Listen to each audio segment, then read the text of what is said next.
पुंछ हमले का बदला जल्द, भारतीय सेना का सर्च ऑपरेशन तेज, ड्रोन से तलाशी, 20 किलोमीटर की घेराबंदी।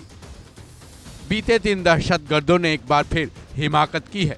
दहशतगर्दों ने पुंछ में एयरफोर्स के काफिले पर हमला किया। इस हमले में 6 जवान घायल हो गए, जिनमें से 1 जवान वीर गति को प्राप्त हो गए। वहीं 5 जवानों का अस्पताल में इलाज चल रहा है।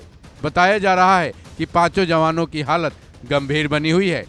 अब भारतीय सेना पुंछ हमले का बदला लेने की तैयारी में पूरी तरह से जुट गई है, क्योंकि इस हमले के बारे में आधिकारिक सूचना है कि यह हमला पुंछ के सुनरकोट के शाह सितार इलाके में हुआ।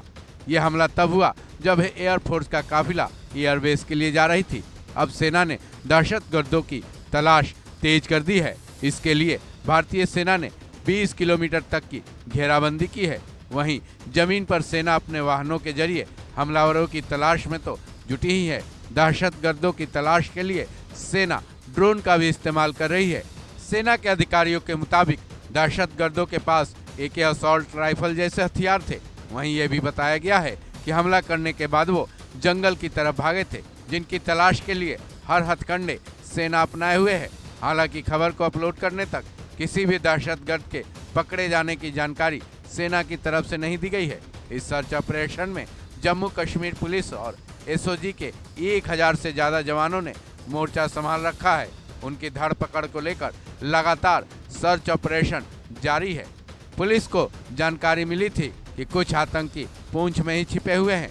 यही वजह है कि पुंछ में 20 किलोमीटर तक की घेराबंदी की गई है। भारतीय सेना पुंछ जिले के एंट्री पर ही भीमबर गली से लेकर पुंछ और जम्मू पुंछ नेशनल हाईवे पर विशेष नाके लगाकर वाहनों की तलाशी भी कर रही है, जिसमें गाड़ियों में सवार लोगों की पहचान पत्रों को गहनता से चेक किया जा रहा है। सब कुछ सही पाए जाने के बाद ही उन्हें आगे भेजा जा रहा है। गौरतलब है कि पुंछ के सुनरकोट में शनिवार की शाम तकरीबन 6:15 बजे दहशतगर्दों ने घात लगाकर एयरफोर्स के काफिले पर हमला किया था, जिसमें 1 जवान शहादत को हासिल हुए और 5 जवान गंभीर रूप से घायल हैं। इस हमले में दहशतगर्दों ने काफिले की 2 वाहनों में से एक को निशाना बनाकर ताबड़तोड़ गोलियां बरसाई थी। वहीं वाहनों में 14 से 15 गोलियों के निशान साफ तौर पर देखे जा सकते हैं। बहरहाल अब सेना इस हमले का बदला लेने के लिए दहशतगर्दों की गहनता से तलाश कर रही है। इस खबर में बस इतना ही। बाकी अपडेट्स के लिए जुड़े रहें वन इंडिया हिंदी के साथ।